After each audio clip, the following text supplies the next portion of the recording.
Age of Extremes. Spoken Summary, Part 2 of 2. The 10th chapter on the social revolution between 1945 and 1990 contains what Hobsbawm regards as the deepest transformation of all. The second half of the century, he writes, saw the most dramatic, rapid, and profound revolution in human affairs of which history has record. For 80% of humanity, he says in his most quoted sentence, the Middle Ages ended suddenly in the 1950s, or were felt to end in the 1960s. Its novelty lay in its extraordinary speed and in its universality. The single most important change, and the one that cuts us off forever from the world of the past, was the death of the peasantry. Before the Second World War, only Britain and Belgium had fewer than a fifth of their people in agriculture. Within a generation, the peasantry collapsed. Spain went from around half its people in farming to 14.5%. Japan fell from over half in 1947 to 9% by 1985. Finland went from 57% to under 10%. Only three great regions, Sub-Saharan Africa, South and Southeast Asia, and China, remained village-dominated. And India, in 1981, still had 2/3 of its people on the land. But these regions still held half the human race. Alongside the death of the peasantry came the explosion of the cities, so that by the mid-1980s, some 42% of the world's people were urban, with new multi-million cities from Seoul and Tehran to Karachi and Bangkok, and the giant agglomerations of Cairo, Mexico City, and Sao Paulo. And there came the explosion of higher education. Before the war, Germany, France, and Britain, with 150 million people between them, had only about 150,000 university students, a tenth of 1%. By the late 1980s, students were counted in millions, upward of 2.5% of the population in the most ambitious countries. France went from under 100,000 students at war's end to 650,000 by 1970. This produced a new social force, the students, transnational and radical, and Hobsbawm pauses on the year 1968, which he calls the nearest thing to the world's simultaneous upheaval, of which revolutionaries had dreamed after 1917, running from the United States and Mexico to Poland, Czechoslovakia, and Yugoslavia, with its epicenter in Paris in May. Students, he argues, could act as signals and detonators, but they could not make a revolution alone. He is careful about the working class. Contrary to talk of a post-industrial society, the industrial working class remained roughly stable, at around a third of the occupied population, through the Golden Age, and grew in Japan, in socialist Eastern Europe, and in the newly industrializing countries. Only in the 1980s and 1990s did it contract. What occurred, he insists, was a crisis not of the class, but of its consciousness. The old cohesion had been welded by shared poverty, social segregation, and the domination of us over I, prosperity, full employment, mass consumption, and above all, the privatizing effect of television undermined it. He captures this shift with the image of a Coventry communist organizer marveling to his London friends that up there the comrades now had cars. Prosperity and privatization, he writes, broke up what poverty and collectivity in the public place had welded together, and the cracks widened between skilled workers and an emerging underclass, and along lines of ethnic and racial diversification. Finally, he turns to what he calls a new and revolutionary phenomenon, the mass entry of married women into paid work, and their entry into higher education, where by 1980 they were half or more of the students in the United States, Canada, and several socialist countries. American married women who worked rose from under 14% of the female population in 1940 to over half by 1980. Feminism revived from the 1960s, beginning in the United States, and women became a political force through the Italian referenda on divorce and abortion, and through the arrival of women heads of government, 16 states having had one by 1990, beginning with Sirimavo Bandaranaike of Sri Lanka in 1960, and running through Indira Gandhi, Golda Meir, and Margaret Thatcher. The meaning of the change, he notes, differed by class. Among the poor, married women worked instead of children. Among the middle class, the incentive was freedom and autonomy. And the personal, in the new feminist slogan, was political. Hobsbawm returns again and again to the sheer speed of the change, and to the way it broke the link with the whole agrarian past of the species. He collects vignettes of a vanishing world. A Sicilian returning after decades to find vineyards replaced by apartment blocks, Peruvian villagers exchanging traditional dress for European clothes within a single decade, Mexican market women wielding Japanese pocket calculators. The urban explosion produced the giant third world cities, Seoul and Karachi and Bangkok, swelling to many millions, even as the cities of the developed world dissolved outward into suburbs and shopping malls, and, in their abandoned cores, into a wilderness colonized by weasel and fox and raccoon. On education, he multiplies the figures. France went from 4% of its age group in higher education in 1950 to well over 15% by 1970, and poor countries, too, built enormous student bodies, above 3% of the whole population in Ecuador. He argues that this new mass of students, standing at an awkward angle to the rest of society, became the detonator of the upheavals of 1968, from the barricades of Paris to the massacre at Tlatelolco in Mexico City, and later at Tiananmen and in the Korean and Czech risings. And on the working class, he insists that the coal miner became rarer than the university graduate, that the American steel industry came to employ fewer people than McDonald's, and that 6 old industrial European countries shed some 7 million manufacturing jobs between 1973 and the late 1980s, turning proud regions into rust belts and shattering the old solidarity that poverty in the public place had built. Hobsbawm gives the entry of women into public life its own weight within the social revolution. The mass movement of married women into paid work, he argues, was genuinely without precedent, and it went together with their movement into higher education, where by 1980 they formed half or more of the students in the United States, in Canada, and in several socialist countries, the German Democratic Republic and Bulgaria among the leaders. The revival of an organized feminism from the 1960s, beginning in the United States with Betty Friedan, was at first a movement of the educated middle class, slow to take up the concerns of poorer women, but it reshaped politics all the same, from the Italian referenda that confirmed divorce and abortion to the arrival of women at the head of governments across the world. He is careful as ever to note the differences of class and region. In the socialist countries, women formed the overwhelming majority of the labor force, yet remained politically invisible, and the professions they came to dominate, such as Soviet medicine, lost status as they did so. The change was real and irreversible, but its meaning, he insists, was not everywhere the same. The 11th chapter, Cultural Revolution, generalizes this transformation into a single thesis.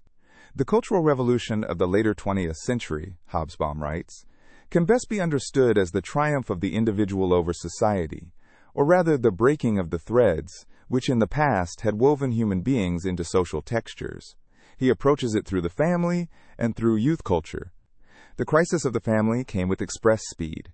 In England and Wales, the ratio of divorces to weddings collapsed from 1 in 58 in 1938 to 1 in 2.2 by the mid-1980s. The proportion of people living alone rose from 6% of British households through much of the century to over a quarter by 1991, and the classic nuclear family went into retreat, so that by 1991, 58% of Black American families were headed by a single woman. Sexual liberalization, datable to the 1960s and 1970s, saw homosexuality decriminalized in Britain, and the law, in his phrase, recognizing rather than creating the new climate of sexual relaxation.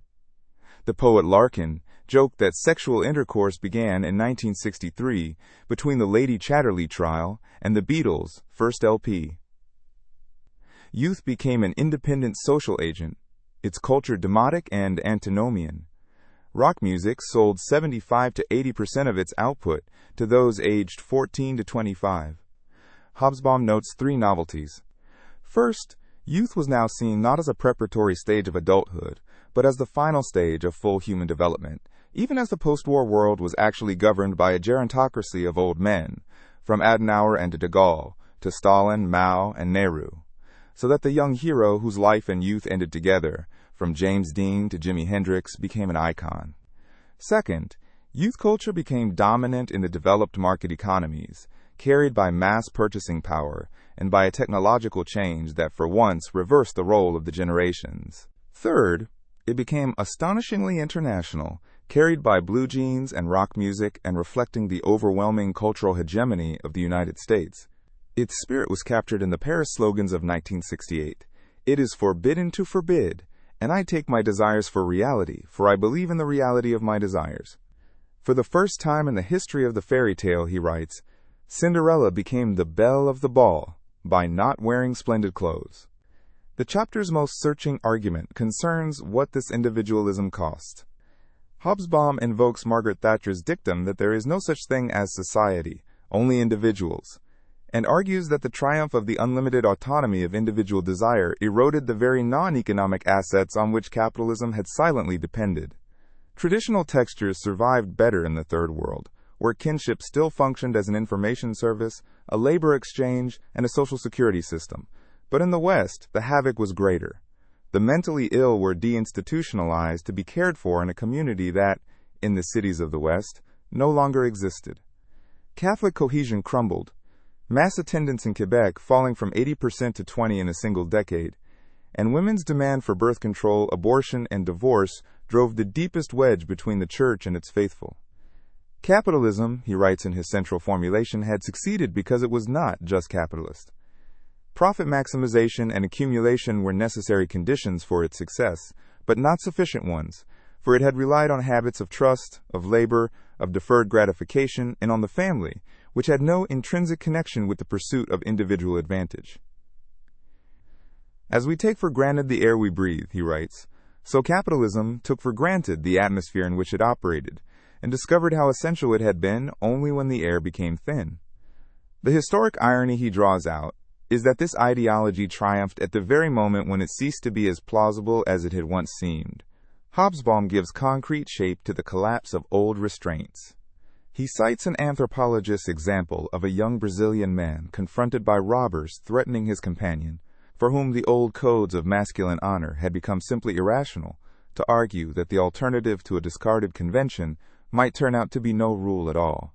He notes the deinstitutionalization of the mentally ill, released to be cared for in a community that no longer existed, and the swelling of the American prison population to the largest rate in the world. He tracks the retreat of the churches, the collapse of Catholic observance, and the rise of what came to be called the underclass and the two-thirds society, the poor virtually extruded from official society. And he develops his central paradox with unusual force. Capitalism, he argues, had always depended on habits and institutions it did not itself create and could not manufacture. The family firm bound by kinship among Jews and Quakers and Huguenots, the trust without which contracts cannot be performed, the willingness to work and to defer gratification. The self-regulating market, he recalls with Karl Polanyi, had never in fact stood alone. Capitalism had succeeded because it was not merely capitalist, and the triumph of pure individualism threatened at last to saw off the very branch on which the system sat. Hobsbawm gives the new youth culture a fuller anatomy, for he regards it as the leading edge of the whole cultural revolution. Its music sold overwhelmingly to the teens and early 20s, and it threw up a distinctive iconography of the young hero cut down at his peak, from James Dean through Buddy Holly and Janis Joplin to Jimi Hendrix and Bob Marley. Its economics were novel. For the first time, the plebeian young set the tone for the market as a whole, so that Paris haute couture retreated before the advance of blue jeans, and by the mid-1960s, French women's clothing manufacturers were turning out more trousers than skirts.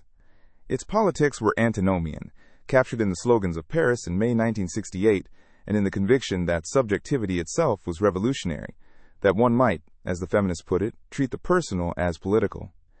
And its reach was global, and internationalism carried on the same current as blue jeans and rock and roll, and reflecting, Hobsbawm insists, the overwhelming cultural hegemony of the United States, even as the American heartland absorbed in turn the styles of the Caribbean, of Latin America, and of Africa. The generation gap it opened was, at bottom, a gap of memory. The young had no recollection of the world before the deluge, and so no instinctive sense of why the old restraints had ever seemed necessary. The 12th chapter turns to the third world created by decolonization, a vast block of poor, dependent, mostly agrarian states. Its defining reality, Hobsbawm argues, was the demographic explosion, the central fact of its existence.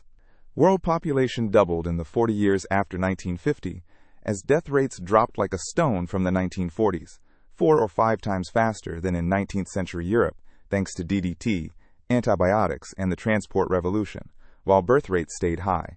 In Mexico, the death rate more than halved in the 25 years after 1944. The responses ranged from India's sterilization campaign of the 1970s to China's one-child policy. Politically, the new states, whose numbers exploded so that Africa went from one independent state in 1939 to about 50, were chronically unstable, and the military coup became pervasive. By the 1980s, even revolutionary states like Algeria, Ethiopia, and Somalia were under soldiers. India, with its unbroken civilian supremacy and its honest elections, was the great exception. All of them wanted economic independence and looked to the state and behind it to the Soviet model to achieve development, whether by central planning or by import substitution. And following Mexico's example of 1938 and the Saudi 50-50 deal with Aramco in 1950, governments nationalized oil and made OPEC possible. He contrasts the success of the Ivory Coast with the failure of Ghana, where Nkrumah threw away 200 million pounds of reserves before being overthrown in 1966.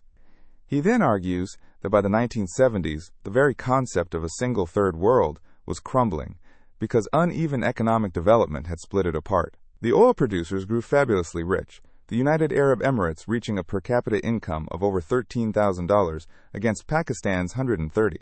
The newly industrializing countries such as South Korea, Brazil, and Mexico joined the ranks of the industrial world, South Korea's income per head rising to near Portugal's, while Brazil became the 8th largest industrial country of the non-communist world, and a residue of the very poorest countries, disproportionately in Africa, sank to the bottom on some $330 a head. Meanwhile, globalization dragged even remote peasants into modernity through tourism, labor migration, and the growth of cities, the city being the crucible of change. Hobsbawm notes a recurring paradox, that communist revolution often acted as an engine of conservation, freezing pre-revolutionary customs, from Central Asian mores to the Chechen blood feud, in place. And he warns that the new urban masses, no longer content with their westernized elites and their Mercedes and emancipated women, were generating unpredictable and inflammable politics, from Islamic mass movements to Hindu nationalism to the ethno-religious killing field of Sri Lanka. Hobsbawm gives the Third World's politics a closer texture. He notes that in 1914 no sovereign state outside Latin America was under military rule, whereas by the 1980s, the soldiers governed across Asia and Africa and the Arab world, from Burma and Ethiopia to the rival Ba'ath regimes of Syria and Iraq. The coup d'état, once a Latin American speciality studied by Curzio Malaparte, had become a global institution. He dwells on the peasantry, which formed the mass of these societies, and which, he insists, preferred to keep development at bay, since minimizing risks was a better policy than maximizing profits. Between 1945 and 1950, he notes, almost half the human race lived in countries undergoing some form of land reform, and he contrasts the Peruvian reform of 1969, which failed because the Andean communities saw it as the return of common lands rather than as a productive enterprise, with the Mexican reform of the 1930s, a huge political success but an economic irrelevance. He describes the emergence and the crumbling of the very idea of a third world, from the Bandung Conference of 1955, with Nehru, Sukarno, Nasser, and Tito, to the moment when OPEC's triumph and the rise of the newly industrializing countries pulled the bloc apart. And he catalogues the local wars unconnected with the Cold War, above all in the Middle East and on the Indian subcontinent, both heirs to the partitions of empire, noting that Israel, which drove out 700,000 Palestinians in 1948, went on to fight roughly one war per decade. Hobsbawm insists that the demographic surge reshaped everything else. Because death rates fell so fast while birth rates lagged, the poor countries filled with the young, and their politics acquired a volatility that the older, aging societies of the North had lost. He describes the way globalization dragged even the remotest peasant into the world economy, through the tourist and the labor migrant, through the Green Revolution and the cocaine frontier of the Colombian Amazon, and through the vast informal economies of the exploding cities. He returns to his paradox that communist revolution had often acted as an engine of conservation, freezing the customs of Uzbeks and Tajiks and preserving the Chechen blood feud beneath a socialist surface. And he warns that the new urban masses, educated beyond their parents but denied the prospects their education promised, were turning against the westernized elites who had led the movements of independence, so that the politics of the coming decades would be shaped less by the old secular nationalisms than by the mass emotions of religious and ethnic identity, from the Islamic movements to the Hindu nationalism of India, to the communal killing in Sri Lanka. The 13th chapter, on what was called real socialism, examines the Soviet system on its own terms as a separate sub-universe, one that by the 1960s extended over a third of humanity and conducted two-thirds of its trade internally. The Soviet Union, Hobsbawm argues, was launched into an isolated socialism in one country that none of its founders had foreseen, and precisely because it seemed immune to the Depression, communism became primarily a program for transforming backward countries into advanced ones. He traces the retreat to the market under Lenin's new economic policy, which he calls a retreat to state capitalism, and the debates between Bukharin's gradualism, a kind of proto-Gorbachev position, and the advocates of rapid industrialization.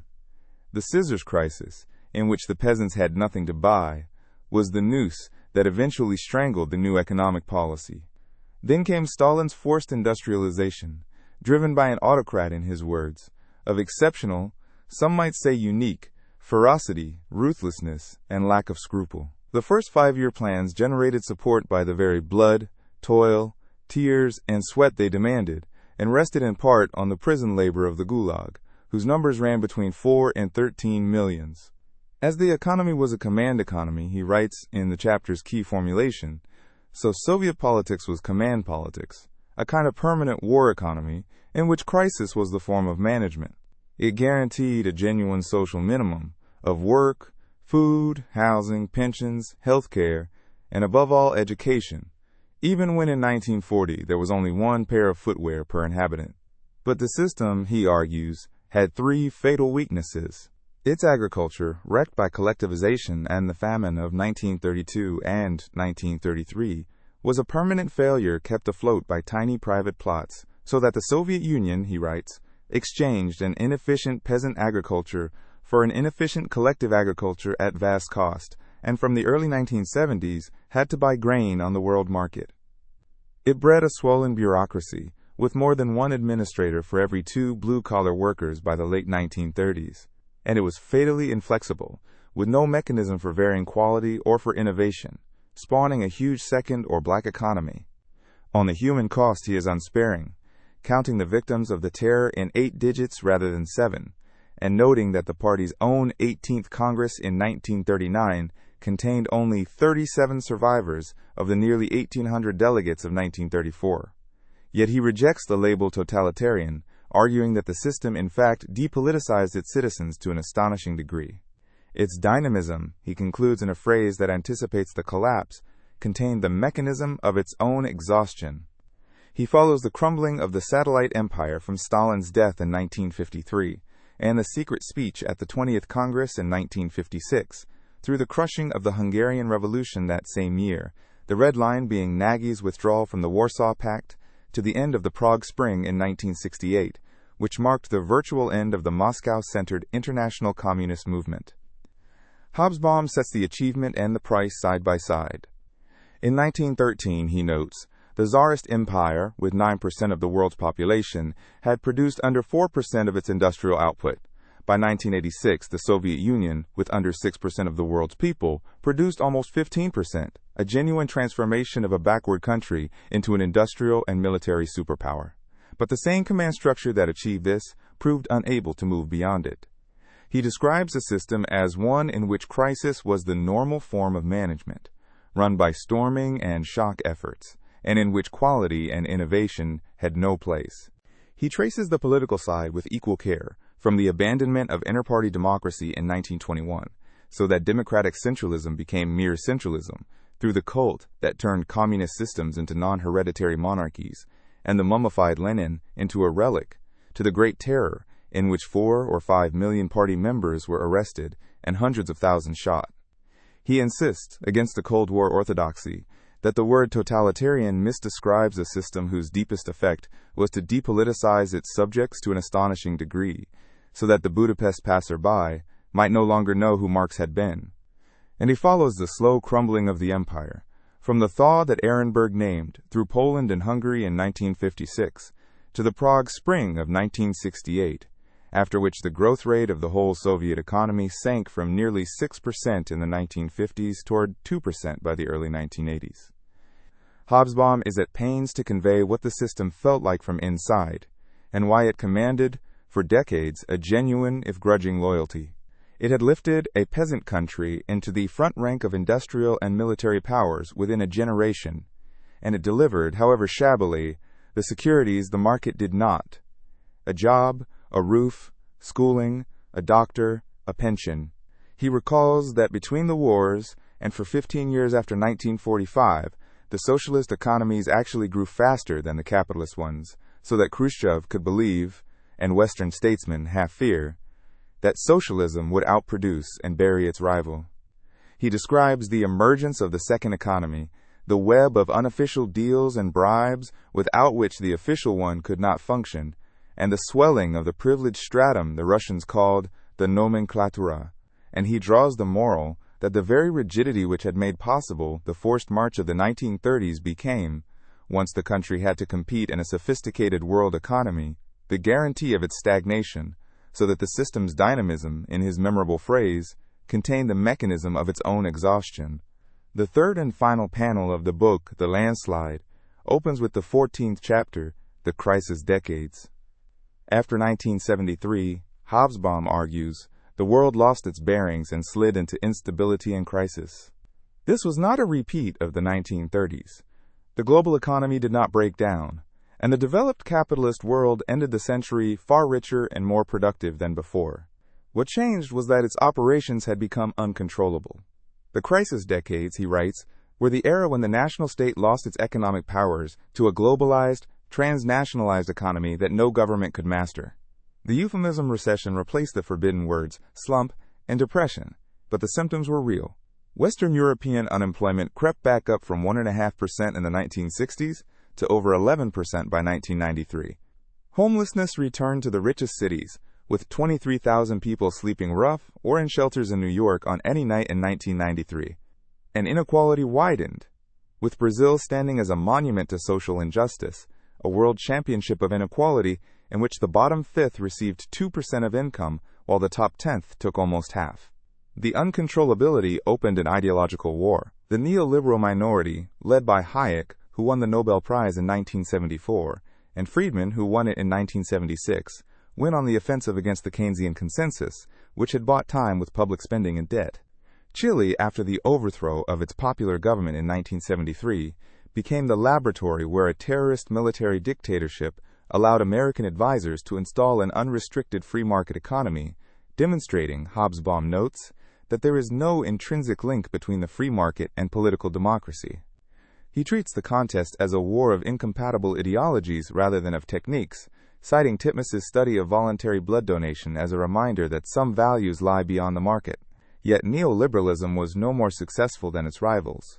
Reagan, a fiscal conservative in theory who declared that government was not the solution but the problem, in practice ran a gigantic deficit in armaments buildup and was thus a de facto Keynesian, and the doctrine did not survive the early 1990s, when communist China was the most dynamic economy on earth. The chapter's most disturbing argument concerns work. The loss of jobs, Hobsbawm insists, was structural, not cyclical. The jobs lost in bad times, he writes, would not come back when times improved. They would never come back. Technology sheds labor permanently, as when American long-distance telephone operators fell by 40% in a decade while calls tripled, and industry migrates to low-wage countries, creating rust belts in the old heartlands. Human beings, he writes bleakly, are not efficiently designed for a capitalist system of production, and governments cease to be the employer of last resort. The result was a segregated underclass, the American Negro ghetto being the textbook example, and a fragmenting working class, which battered the social democratic and labor parties and gave rise to new forces of xenophobia, secession, and green protest, united mainly by rejection of the old politics, from the Italian Northern League to the 20% won by the Texan maverick Perot in 1992. He stresses that the crisis struck the socialist East and much of the Third World far harder than the capitalist core. The centrally planned economies entered their own crisis from about 1970, exposed to the transnational economy through grain imports and oil shocks, and their reformers, from Kornai in Hungary to the Novosibirsk economists, wanted to transform communism into something like Western social democracy, so that Stockholm, he writes, was their model rather than Los Angeles. Their bad luck was that the crisis of communism coincided with the crisis of Golden Age capitalism and the brief triumph of pure free market ideology. He offers here the paradox that the paradox of communism in power was that it was conservative, its social fabric better preserved than the West's. The Third World debt crisis, meanwhile, in which 24 countries by 1990 owed more than they produced, was, he says, the most dangerous moment for the capitalist world economy since 1929. And capitalism responded by, in effect, writing off a large part of the Third World, so that sub-Saharan Africa's income per head fell from 14 to 8% of the industrial countries. Above all, the transnational economy undermined the territorial nation-state, feeding a paradoxical fashion for cutting states into ever smaller pieces. Hobsbawm distinguishes three elements in the new separatism: the resistance of existing states to demotion, the collective egoism of wealth in regions like Catalonia or Lombardy that wish to shed poorer compatriots, and the response to the Cultural Revolution and the rise of identity groups. Ethnic identity politics, he argues, had no intrinsic connection with territorial self-determination, and his logic was corrosive. Increasingly, he writes, one's identity had to be constructed by insisting on the non-identity of others, as when neo-Nazi skinheads beat Turks. The tragedy of this exclusionary identity politics, he concludes, was that it could not possibly work. It could only pretend to. The one countervailing development was the multiplication of international bodies, and the emergence of two genuinely effective supranational instruments, the European Community and the IMF and World Bank, which imposed privatization and free market policies on bankrupt governments. Hobsbawm is careful to distinguish the crisis decades from the great slump they superficially resembled. There was no global breakdown. The developed capitalist economies grew richer even as their societies frayed. But the recovery was jobless and unequal, and the pain fell most heavily elsewhere. In the former socialist countries, the collapse after 1989 was catastrophic. Russian output falling by roughly a sixth in a single year, and by comparable amounts across the region, while China, keeping its command structure, grew spectacularly, an object lesson he thought the free market ideologues ignored. He returns to the theme of uncontrollability. Governments, having lost their command of the economy to a transnational system, could only buy time, and the neoliberal offensive that followed was, he argues, a matter of faith rather than of demonstrated success, its one clear laboratory, the terror-backed free market of Pinochet's Chile. He notes the widening chasm within the rich countries themselves, the American workers whose real hourly earnings fell through the 1980s, and the swelling of a segregated underclass and a black economy. And he insists that the erosion of the nation-state and the rise of exclusionary identity politics were two faces of the same process, a world in which people, losing the securities of the old order, increasingly defined themselves by the exclusion of others, in a politics that could not solve their problems, but could only, as he puts it, pretend to. Hobsbawm is precise, too, about why the crisis of the crisis decades did not become a second Great Depression, and about the fragile machinery that held catastrophe at bay. The welfare systems and transfer payments built during the Golden Age, which by the late 1980s amounted to some 30% of the national product of the rich countries against under 4% in the 1920s, acted as automatic stabilizers, cushioning demand when private incomes fell. This, he argues, is why the great stock market crash of 1987, the largest since 1929, passed without a general slump. The tragedy in his eyes was that the very ideology now in the ascendant was busy dismantling those cushions in the name of the free market, at the same moment that globalization was stripping national governments of the tools with which they might have managed the social wreckage. He notes the paradox that the debt crisis of the Third World, begun in Mexico in the early 1980s, threatened the great banks of the rich world more than the poor countries themselves, and that capitalism, having decided in effect to write off a large part of the globe, watched the gap between rich and poor nations widen inexorably. It was an economy that still grew, and grew richer, but that had lost, along with the nation-state's command over it, any assurance that its growth would benefit the people in whose name it was conducted. The 15th chapter, Third World and Revolution, argues that the poor world formed a single worldwide zone of revolution, which the United States treated as a communist asset to be combated by all means, keeping it a zone of war. 19 to 20 million people died in more than 100 conflicts between 1945 and 1983, virtually all in the Third World, from the 3 or 4 million dead of the Korean War to the wars of Southern Africa. But the classic tradition of social revolution in the October or Jacobin mode was, he argues, exhausted, and late-century revolutions showed two new features. He traces the guerrilla road associated with Mao, Castro, and Che Guevara, noting that the Soviet Union itself took an essentially pragmatic view and did not intend to enlarge the communist region, continuing the Comintern line of broad popular fronts, which looked like winning in Brazil, Indonesia, and Chile before being stopped by coups and terror.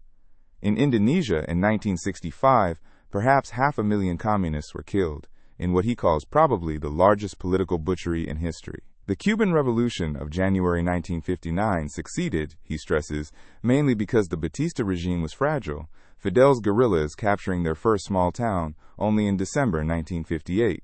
For once, he writes, revolution was experienced as a collective honeymoon. But the attempt to export it through small guerrilla focos across Latin America, systematized by Regis Debray, was a spectacularly misconceived strategy, leaving the corpses of Che in Bolivia and Camilo Torres in Colombia behind it. The guerrillas were carried overwhelmingly by young intellectuals, not by peasant movements. Meanwhile, the major forces in Latin America were civilian politicians and armies, and the wave of military regimes, from the Brazilian coup of 1964 to Pinochet's Chile, which imposed economic ultraliberalism for 17 years, again showed that political liberalism and economic liberalism are not natural partners. Third Worldism inspired the rebels of the First World, who saw the Woodstock crowd as an army of peaceful guerrillas, wore Che on their banners, and thrilled to Fanon's praise of violence and the wretched of the earth.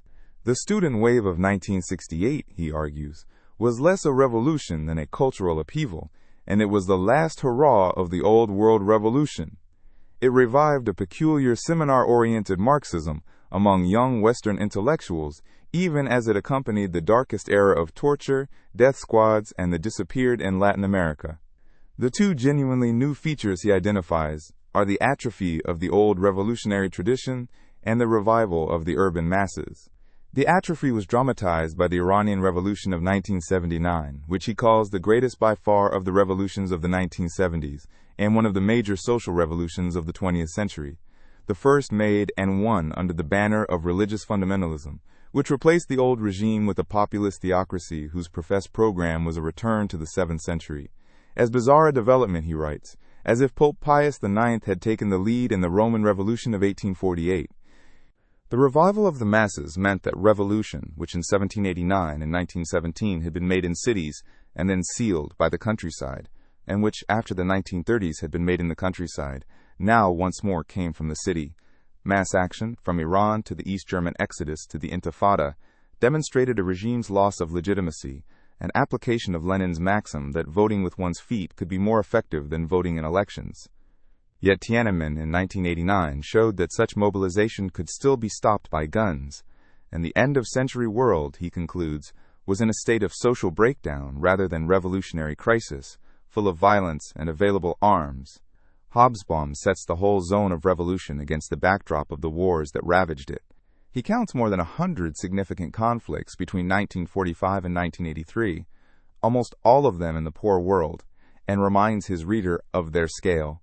3 or 4 million dead in a Korea of 30 million people, at least 2 million Vietnamese in the long wars from 1945 to 1975, some 1.5 million in the wars waged against the governments of Mozambique and Angola in the 1980s. He is careful to describe the Soviet Union's restraint, its refusal to enlarge the communist zone at the risk of a clash with the United States, and its continued preference, inherited from the Comintern of the 1930s, for broad popular fronts rather than armed struggle, a preference that seemed to be winning in Brazil, Indonesia, and Chile before the coups and massacres of 1964, 1965, and 1973 destroyed it. He gives Cuba its full weight as the exception that inspired a generation, and Che Guevara's death in Bolivia its full weight as the emblem of the strategy's failure.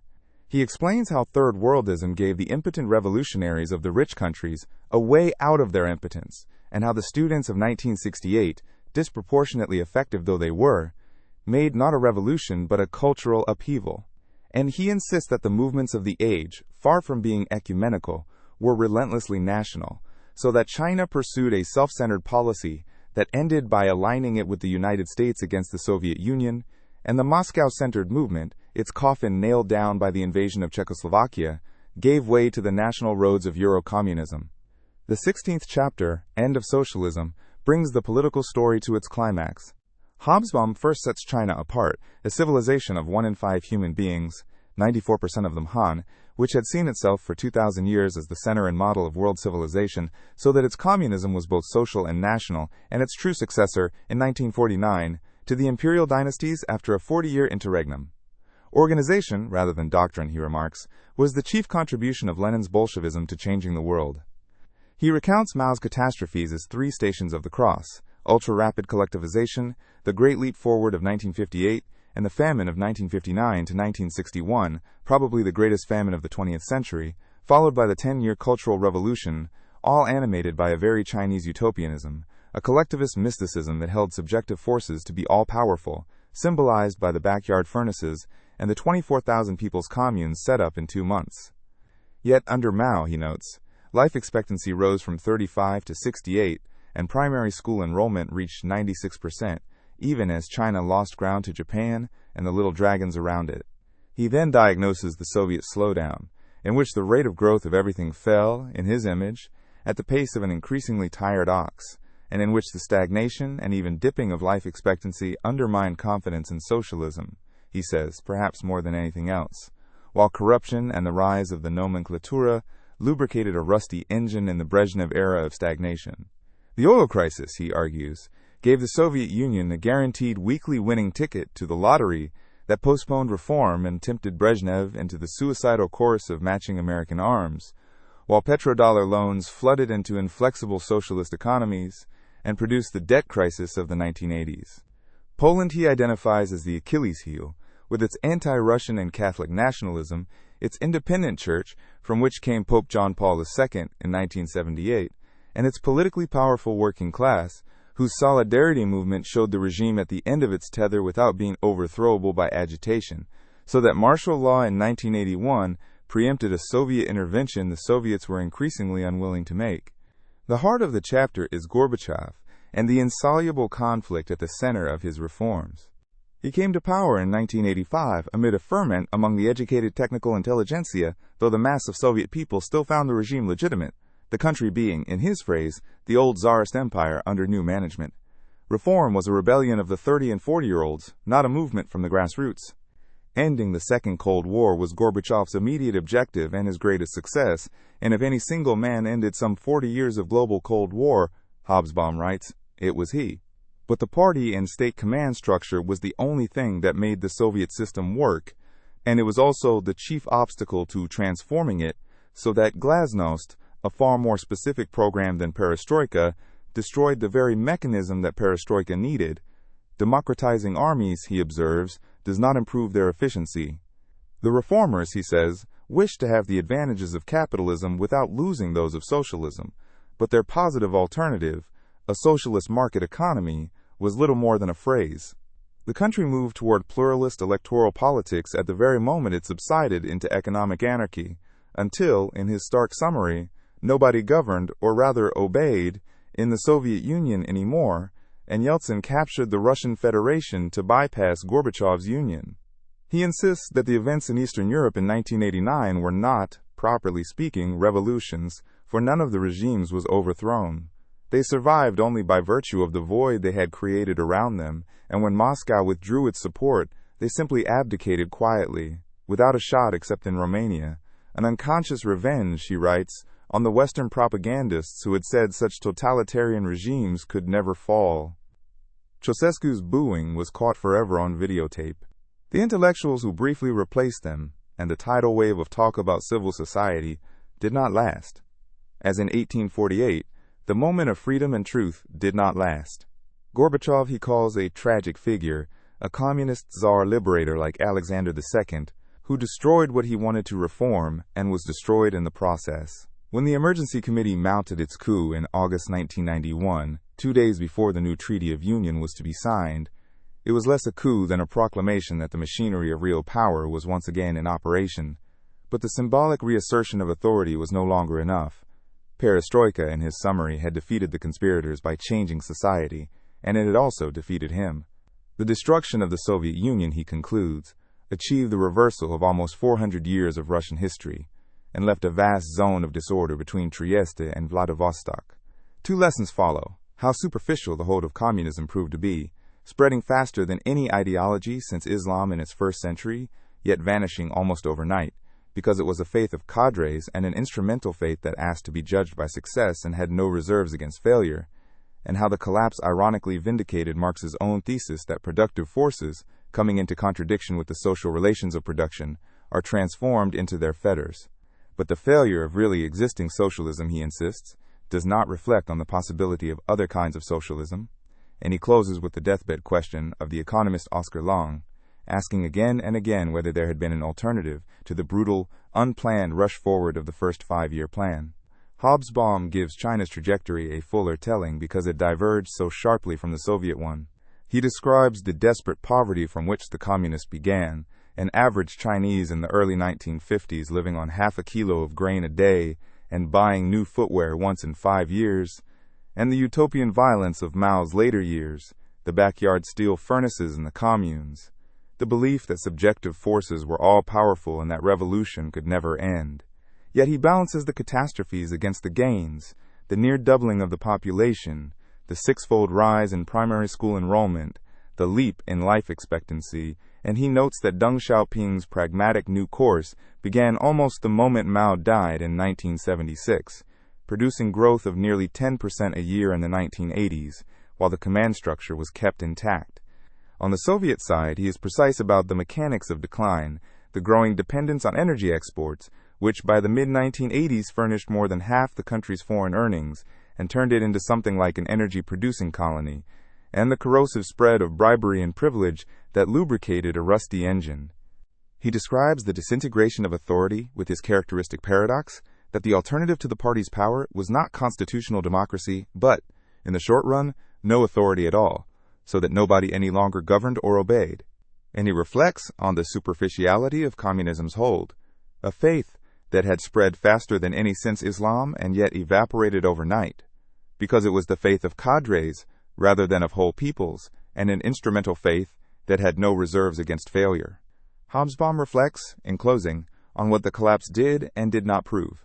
It did not, he insists, prove the impossibility of socialism as such, only the exhaustion of one particular and peculiarly rigid version of it, born of the need to industrialize a backward country under siege. It did vindicate, ironically, Marx's own insight that a set of productive relations, once it becomes a fetter on the productive forces, enters an era of crisis. But nothing, he warns, guarantees that a better order must follow, and the immediate sequel was not a new dawn, but a vast zone of disorder, impoverishment, and conflict stretching from Central Europe to the Pacific. He offers the figure of the economist Oscar Lange, a lifelong socialist reflecting on his deathbed and asking, again and again, whether there had ever been an alternative to the brutal, improvised rush of the first 5-year plan. That question, unanswered, hangs over the whole history of really existing socialism, whose most durable achievement in the end may have been the fright it gave to capitalism, and so the reforms it provoked in its rival. The 17th chapter returns to the arts, now after 1950, and argues that the forces shaping them were overwhelmingly exogenous and, as might be expected in an era of extraordinary techno-scientific revolution, predominantly technological. Technology made the arts omnipresent. The transistor and the long-life battery universalized radio, the long-playing record of 1948 served classical music, and the tape cassette of the 1970s made self-chosen music transportable and copyable. Hobsbawm notes the political uses of this ubiquity, from de Gaulle appealing by portable radio to French conscripts against a general's coup in 1961, to Khomeini's speeches carried into Iran on cassette. Above all, television domesticated the moving image, reaching some 80% of Brazil's people by the 1980s, and it even transformed perception itself as freeze-framing, channel hopping, and the 30-second dramatic commercial destroyed the simple linearity or sequentiality of perception. The center of the arts shifted away from Europe, New York replacing Paris in the visual arts market, and the Nobel jury, taking non-European writing seriously from the 1960s, from Latin America to the Japanese cinema of Kurosawa and Rei, to Wole Soyinka, the first sub-Saharan African laureate. He notes a paradoxical flowering under communism, where regimes that did not dictate socialist realism could nonetheless subsidize the arts, so that Eastern European cinema bloomed after de-Stalinization and Soviet poetry survived in Akhmatova and Brodsky, the shared advantage being the sense of being needed by a public in the absence of a free press. Against this he sets Mao's Cultural Revolution, a campaign against culture, education, and intelligence without parallel, in which the whole repertoire was reduced to half a dozen politically correct pieces vetted by Mao. He observes the unprecedented flow of money into the arts, British government arts spending rising from under £1 million in 1939 to over £1 billion by the late 1980s, and the art market boom, in which Impressionist and Post-Impressionist prices multiplied 23-fold between 1975 and 1989, as pictures were bought for investment until the collapse of the early 1990s. Hobsbawm then argues that two decisive forces killed classical high culture. The first was the society of mass consumption, whose icons were no longer the words of holy books but, in his phrase, stars and cans, and before which even pop art abdicated, reproducing soup cans, flags, and Marilyn Monroe, rather than challenging image makers so much more powerful than itself. The second was the death of modernism, the avant-garde ideology whose very core was innovation, the belief in the progressive superiority of today's style over yesterday's, an art whose name, avant-garde, dated only from the 1880s. Modernism had worked in the first half of the century, welded to war, crisis, and revolution, and had even shared the victory over Hitler and conquered the United States, in abstract expressionism and in the towers of Mies van der Rohe.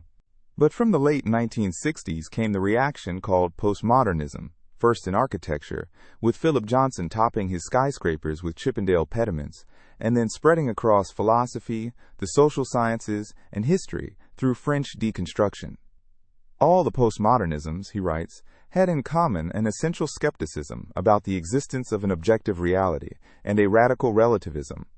The avant-garde's revolutionary project failed, he argues, by its own intellectual arbitrariness, for a particular version of novelty is not the necessary consequence of choosing to reject the old, and because creation had become cooperative rather than individual and technological rather than manual, which made the film auteur theory absurd. The smell of impending death, he writes, rose from these avant-gardes. The future was no longer theirs, though nobody knew whose it was. The great novel survived at the margins, above all in Latin America, Garcia Marquez's 100 Years of Solitude being the novel most unhesitatingly and instantly recognized as a masterpiece all over the globe, and film took the place of the novel and the drama. But the role, or even the survival, of the living arts in the coming century, he concludes, remained obscure. Hobsbawm gives the post-1950 arts a fuller social setting. He notes the paradoxical vitality of culture under communist regimes that subsidized without wholly dictating, the Polish and Czech and Hungarian cinema that bloomed after de-Stalinization, the East German writers Christa Wolf and Heiner Müller, and the survival of great Russian poetry in Akhmatova, Pasternak, and Brodsky, all sustained by the artist's sense of being needed by a public deprived of a free press. He observes the migration of prestige, so that in the poor and the socialist worlds, artists enjoyed standing and even office, Latin American writers collecting diplomatic posts, and, by the late 1980s, figures like Vargas Llosa and Havel standing for the presidency, while in the West the artist was a political non-starter. He tracks the absorption of high art into the academy, where mass higher education turned Joyce into a writer with as many commentators as readers, and encouraged a criticism that treated the text as merely what the reader made of it. He records the decline of the great 19th century genres, the near death of public sculpture, of the symphony, of the opera that entered the repertoire, and the survival of the great novel chiefly at the margins, in Lampedusa's Sicily, and above all in Latin America. And he presses his verdict that the avant-garde had reached a dead end, its cult of perpetual innovation exhausted, its future no longer its own, even as the living arts were overwhelmed by the images of mass consumption, the stars and the cans. The 18th chapter, Sorcerers and Apprentices, treats the natural sciences, and opens with the paradox that governs it. No period in history, Hobsbawm writes, has been more penetrated by and more dependent on the natural sciences than the 20th century. Yet no period, since Galileo's recantation, has been less at ease with it. He charts the enormous growth of science, from perhaps 8,000 German and British physicists and chemists in 1910 to some 5 million scientists and engineers worldwide by the late 1980s, and the transfer of its center of gravity to the United States, which had won only 7 science Nobel Prizes between 1900 and 1933, but 77 in the decades that followed, driven by the fascist expulsion of talent. 27 American laureates were first-generation immigrants.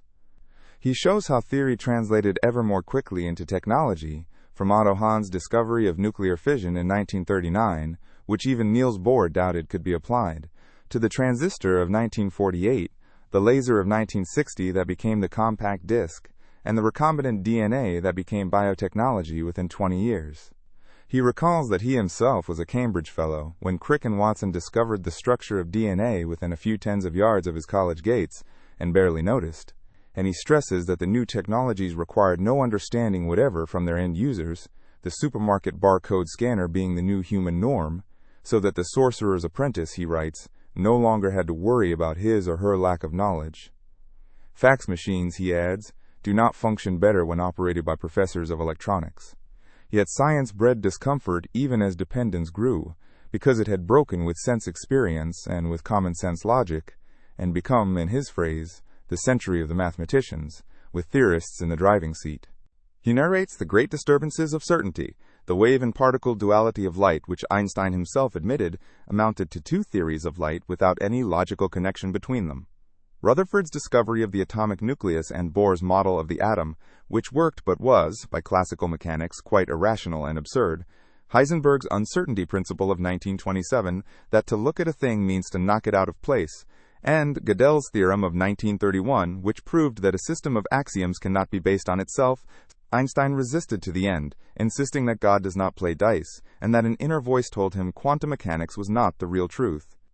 The proliferation of elementary particles, over 100 by the late 1950s, and the failure of the 40-year search for a unified field theory, produced complication rather than the longed-for simplicity, even though the aesthetic faith survived, that a beautiful theory must unify and simplify. Hobsbawm notes how science was politicized in the age of catastrophe, when migration made scientists political and figures like Bernal and Oppenheimer and Sakharov moved to the center of public life, and how nuclear warfare itself was, in his phrase, the child of anti-fascism. By the later decades, the fashionable images were catastrophe theory and chaos theory, the butterfly's wing and the hurricane, and those who lived through the century, he remarks, had no difficulty understanding why such images should come into scientists' minds. He ends with the new question of limits, as science-based technology began to threaten the planet through the ozone-depleting fluorocarbons identified in 1973 and the greenhouse effect, and as molecular biology and the Genome Project raised the prospect of genetic engineering, scientists themselves, for the first time, debated whether there should be limits on inquiry.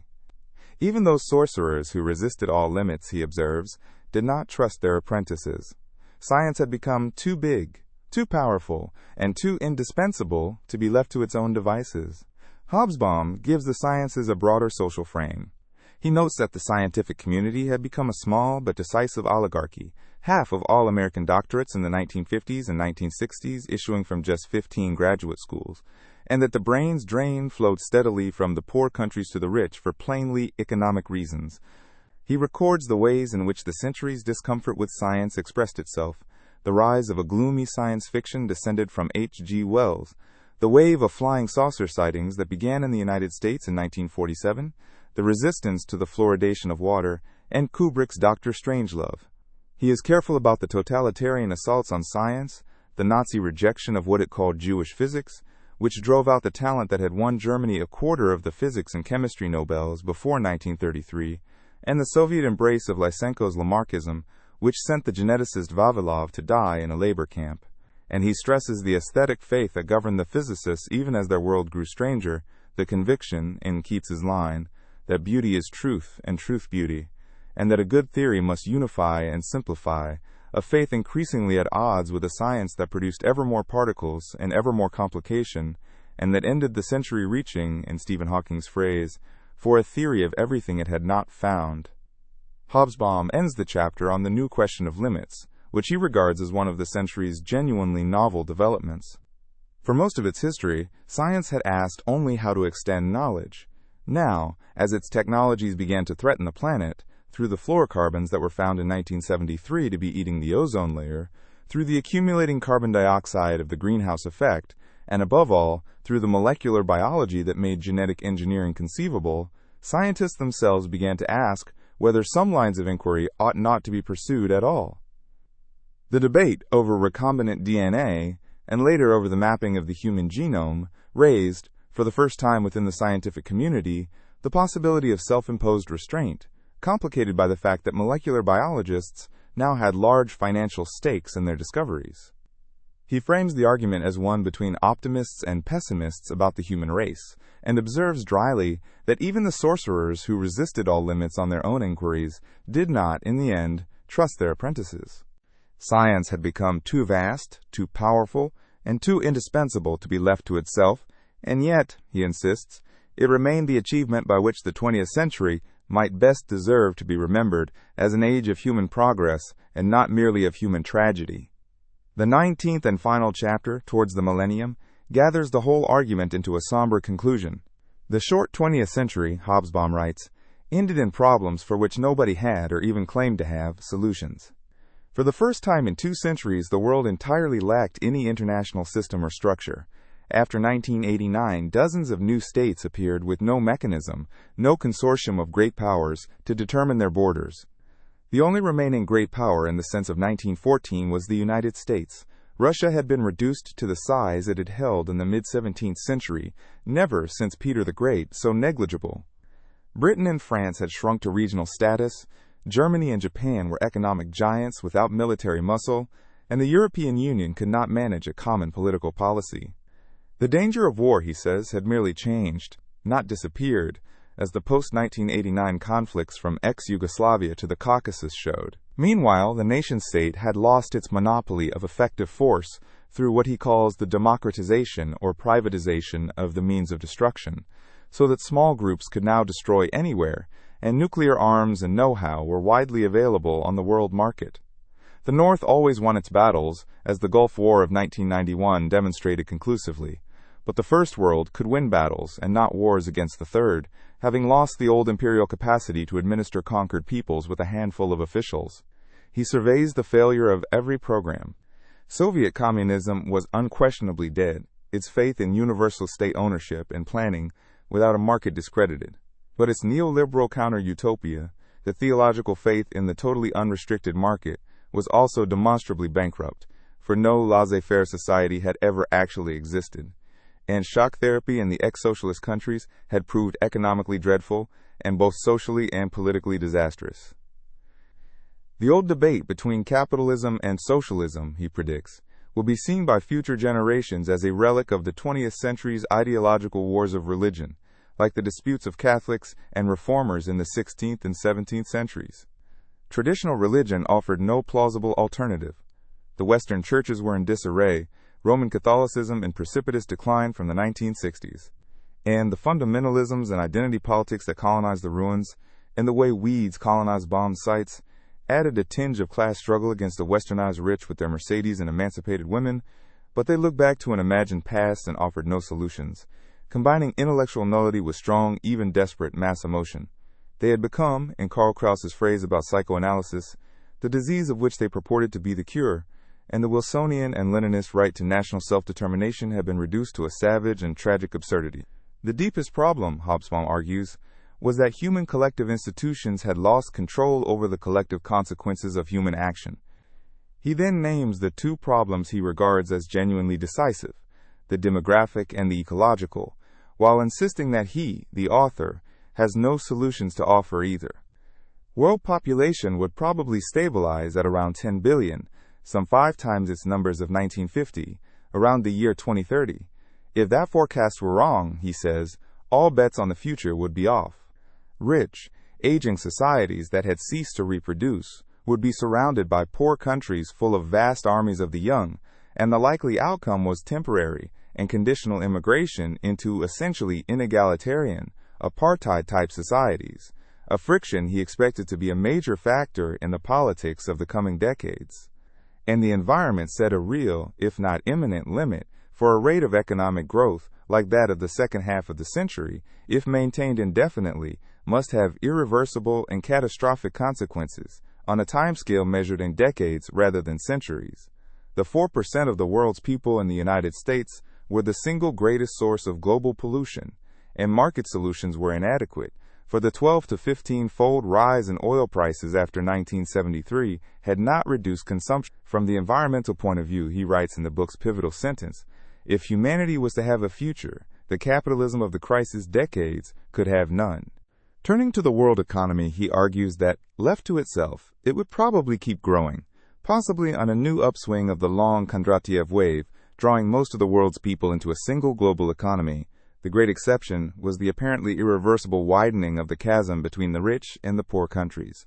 He identifies three alarming features: technology squeezing out human labor without providing new jobs, globalization forcing wages down in the rich countries, and free market ideology having removed the very instruments for managing the social effects.